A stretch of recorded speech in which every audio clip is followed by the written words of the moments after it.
নাটোরে অতিরিক্ত ঠান্ডার কারণে রেললাইনে ফাটল। নাটোর জেলা প্রতিনিধি মোহাম্মদ সুহান সরকারের তথ্যচিত্রে দেখুন বিস্তারিত।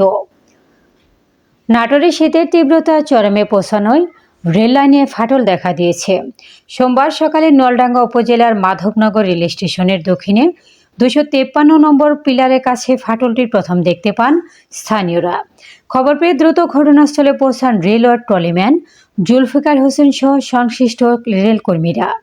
রেলের ট্রলিম্যান জুলফিকার হোসেন জানান, বিষয়টি ঊর্ধ্বতন কর্তৃপক্ষকে জানানো হয়েছে। রেলের কর্মীরা দ্রুত তা মেরামতের কাজ করছেন। ওই লাইনে ট্রেন ধীর গতিতে চলাচল করছে। ঘটনাস্থল নলডাঙ্গা থানা পুলিশ পরিদর্শন করেছেন।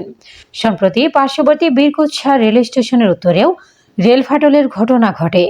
পরে খবর পেয়ে রেললাইনে ফাটলের মেরামত করা হয়েছে। অতিরিক্ত ঠান্ডার কারণে এমন ঘটনা ঘটতে পারে বলে জানান রেলকর্মী ও স্থানীয়রা। দেখলাম যে রেল লাইন ফাটে গেছে, ফাটে একটু ফাঁক হয়ে গেছে, 1 আঙ্গুল 1.5 আঙ্গুল ফাঁক হয়ে গেছে। এই অবস্থা সবাই আমরা দাঁড়া থেকে দেখলাম। রেল শীতের কারণে যাই হোক ফাটে গেছে, যে আমরা দেখতেছি সবাই এসে দেখতেছে, এখানে লোকজন আসছে, সে দেখার জন্য আসছে আর কি। রেল ফেটে গেছে, এখন জনগণ সরজমিনে দেখতে পাচ্ছে, তাই দেখতে আসছে লোকজন।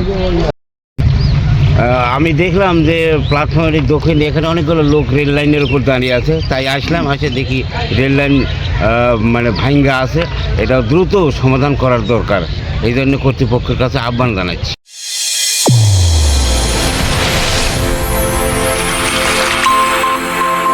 চ্যানেল A1 হৃদয়ের স্পন্দন।